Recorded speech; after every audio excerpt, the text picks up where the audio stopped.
Hey folks, can we see the slides? Let's see, does the slides work? Amazing, okay, technology, it works. Hi folks, welcome. Hey. So it's my pleasure today to talk to you a little bit about some work that we've been doing at DAOstar and MetaGov. Basically a sequence of reports on DAOs in Asia, especially East Asia. So I'll go over today a number of different questions and sort of like basically summarizing some of the reports. We actually just had a session, a panel on this, where some of the authors were talking about DAOs in Korea, DAOs in Taiwan, DAOs in Singapore, DAOs in Japan. I don't think we have yet a report on DAOs in Thailand, but we're actually working on it.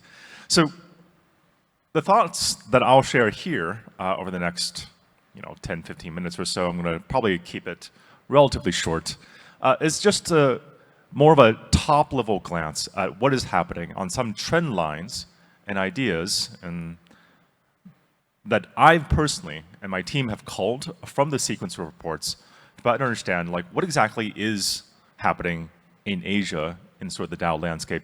What does that actually mean for DAOs in the West, or let's say global DAOs, and how can we use that to improve the way that DAOs work in general? I guess I should maybe briefly explain who I am and what I'm doing here. So I'm Josh. I'm co-founder of MetaGov and DAOstar, and DAOstar, as we'll see later, is the standards body for DAOs. All right, the brief narrative that we're going to begin with here is that DAOs are setting in the West, but they are rising in the East. I don't know how many of you here in the audience feel like that DAOs have been going through a trough in popularity. There's a sense of, are they actually solving the coordination problems that they had defined just in, let's say, 2022? Or have they become, let's say, vehicles for other kinds of questions, or let's say other kinds of purposes than coordination?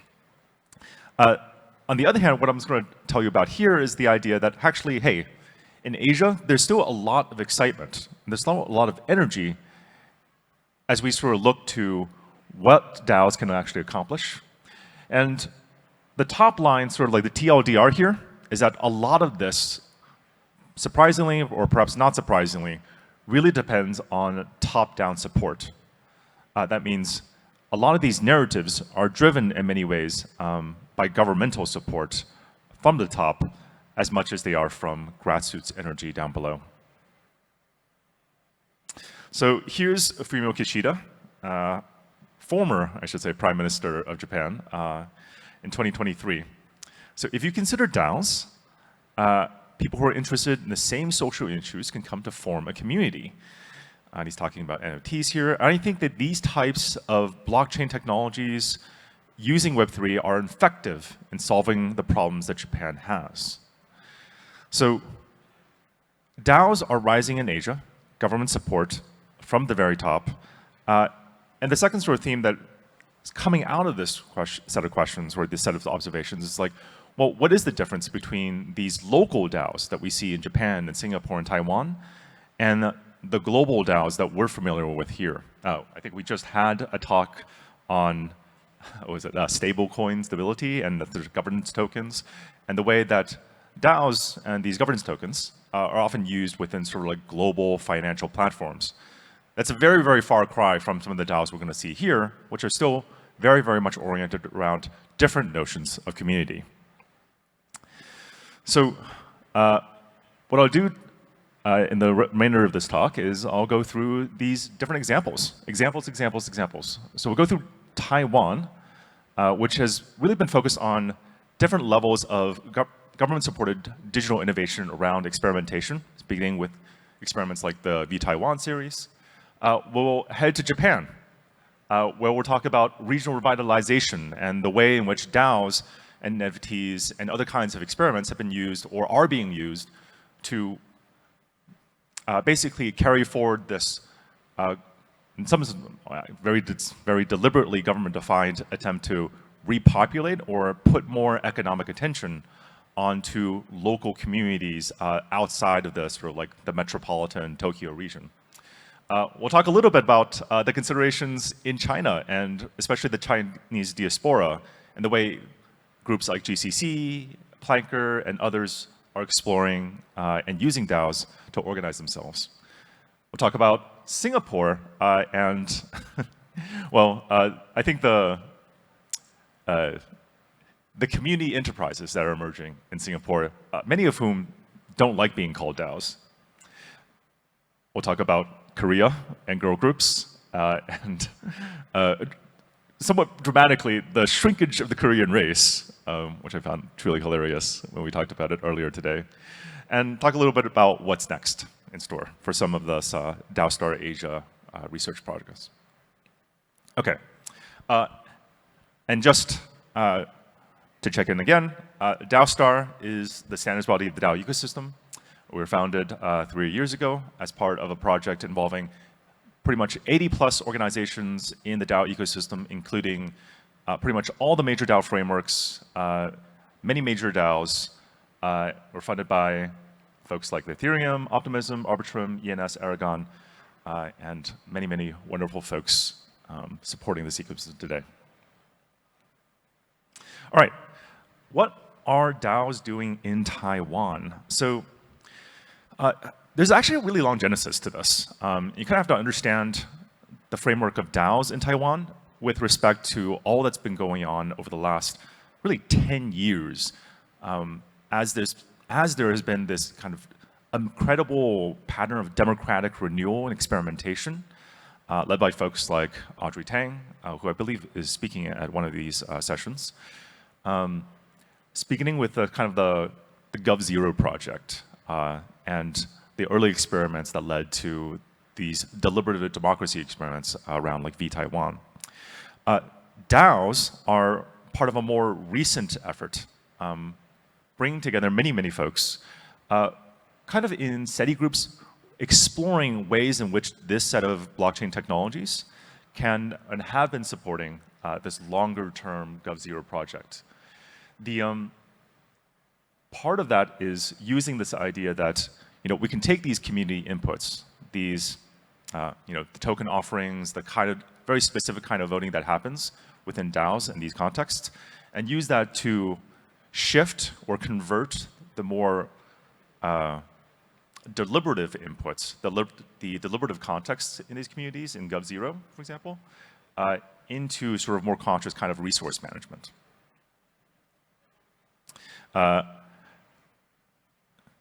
Just quote here, DAO0 here was created as a spin-off from Gov0 to enhance the capabilities of Gov0 with Web3 tools such as digital reputation.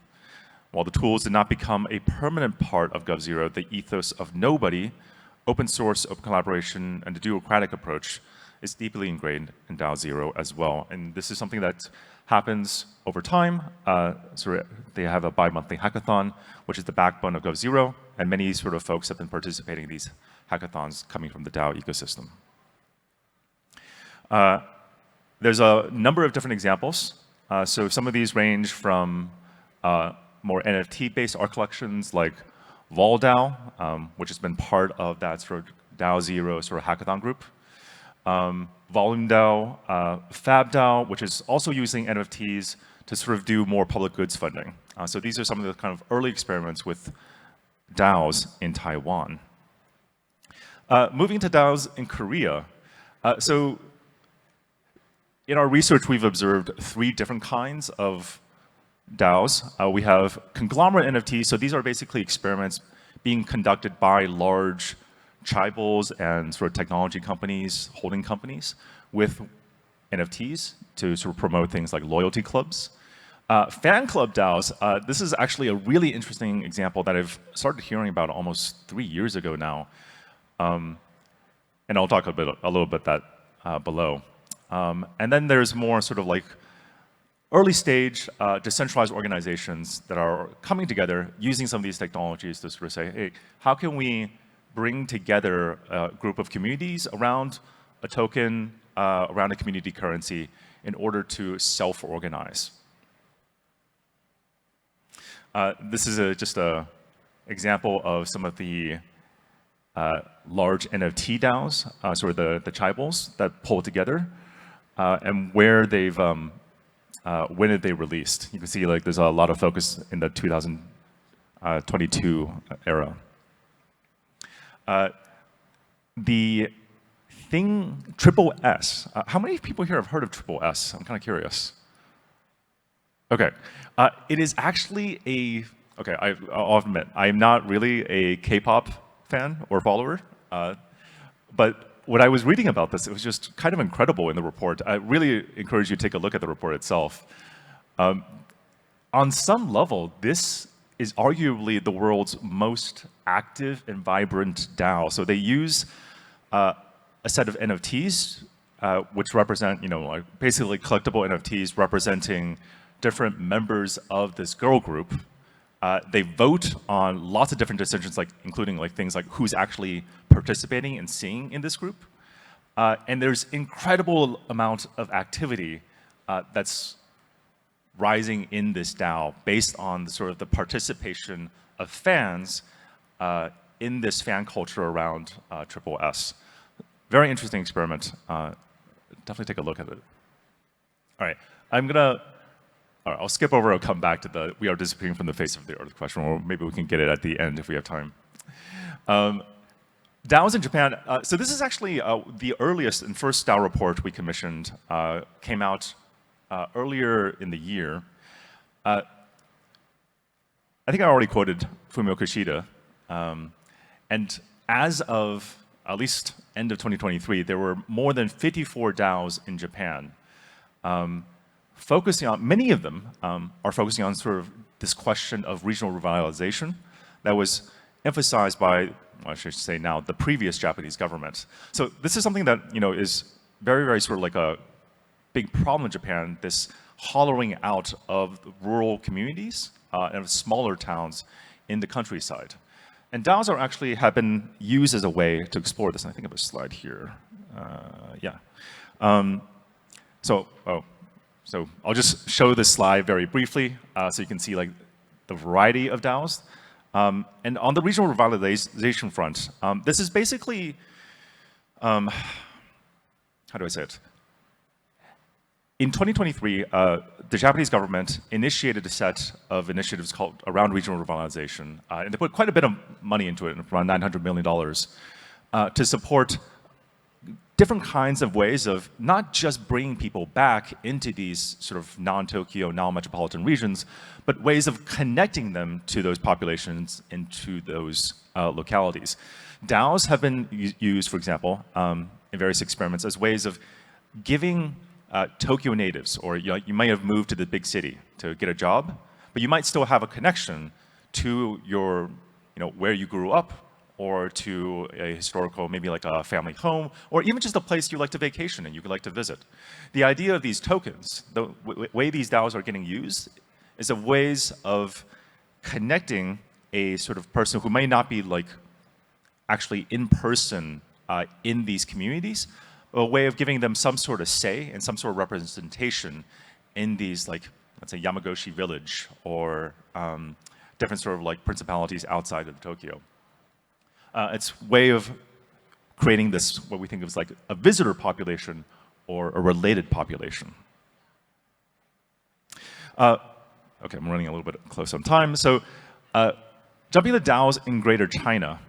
So this is, once again, actually really interesting, and it shows the importance of government intervention in a very different way, right? Because we see in China a much bigger crackdown as opposed to support on, let's say, not just DAOs, but on Web3 activity in general. So there was a ban on ICOs, trading and mining, and this caused a lot of the very large sort of crypto population, Web3 people, builders, investors, and many sort of folks in this ecosystem to move abroad.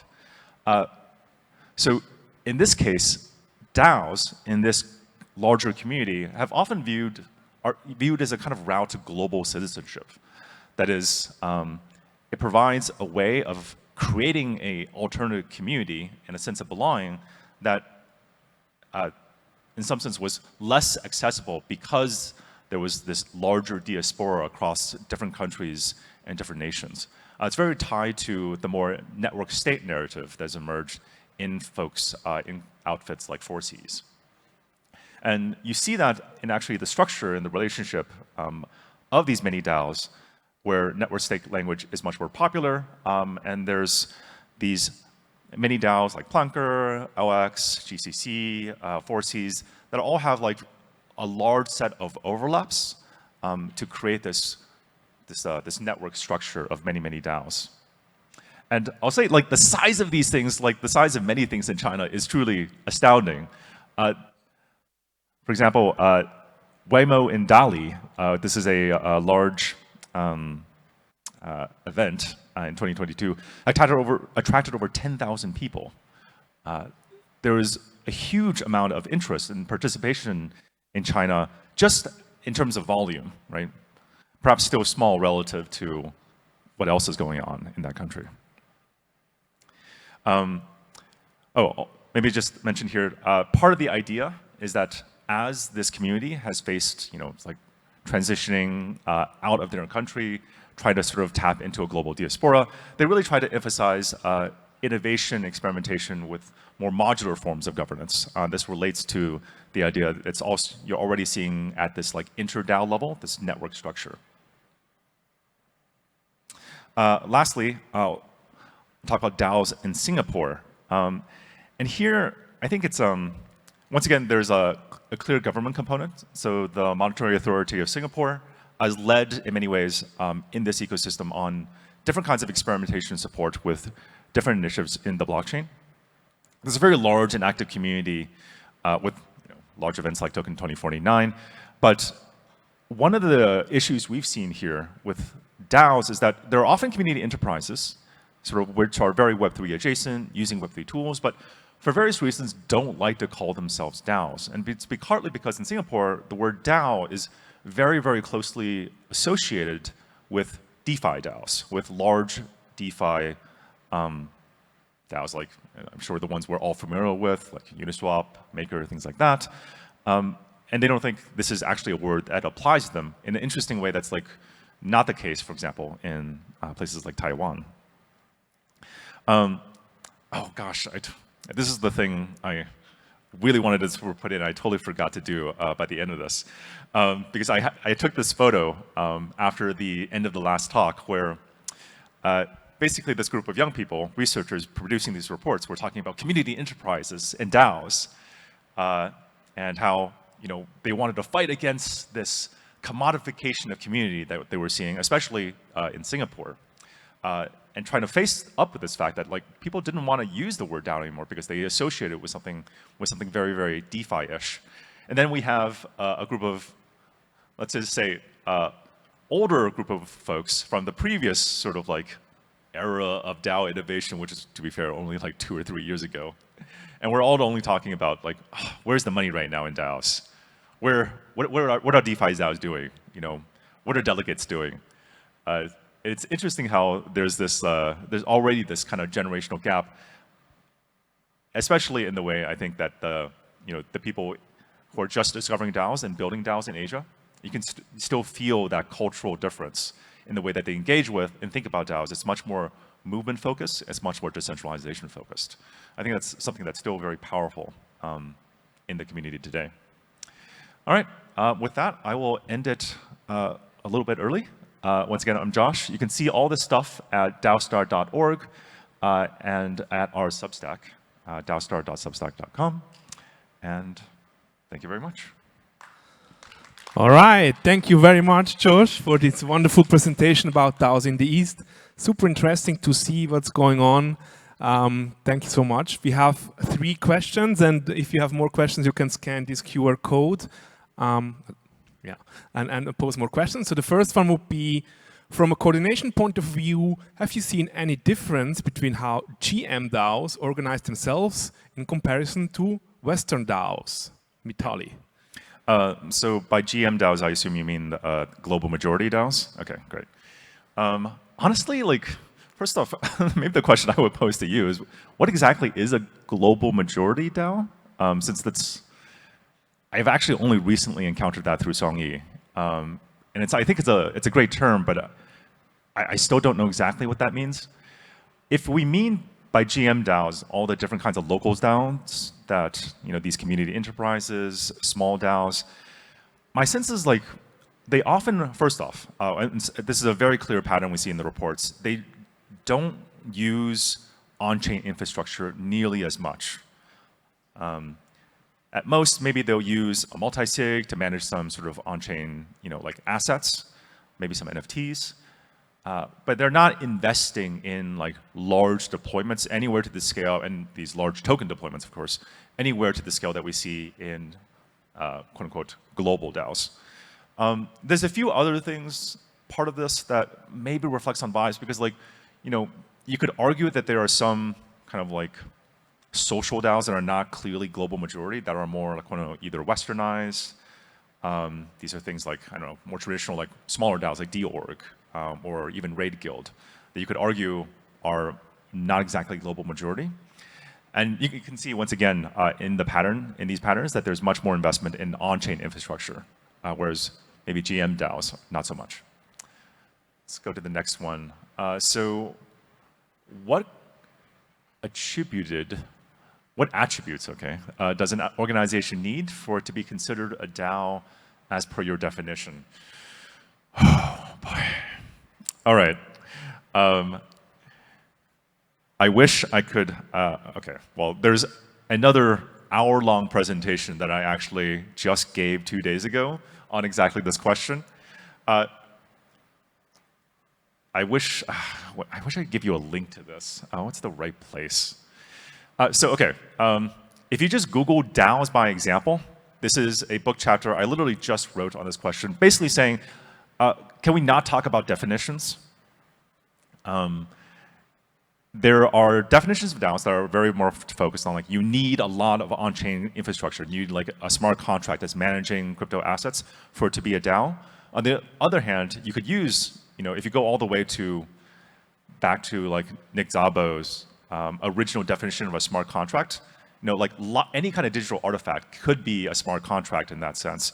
And a DAO, in many ways, is just an organization or a set of people that operate through a smart contract. So in that sense, in that original sense, a DAO is any kind of digital artifact that happens to sort of be used to create digital organizations or sort of human organizations. My sense is here, like, this is something you should find out in the data itself.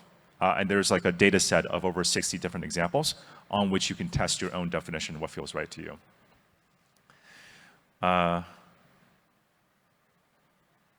What kind of decolonizing perspectives, if any, do you see in collaboration and global majority DAOs?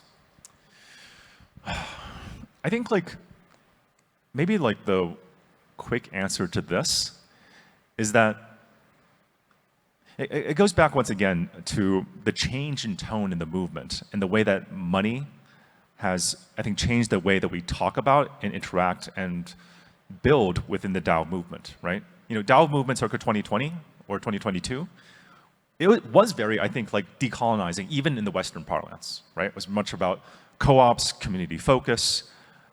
Nowadays, we're really talking about, like, you could argue, some people would say, and I would say also agree, many DAOs that were sort of talking about decentralization have kind of graduated to questions of like corporate governance, of corporate efficiency.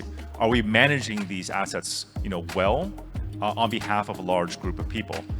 And I think for global majority DAOs and the DAOs that we see in some of these reports, they're not there yet. They're still figuring out, very much still adopting that decolonizing or that sort of like more movement, sort of progressive decentralization aesthetic. All right, I'll stop there. All right, time is up. Give a big applause for Josh.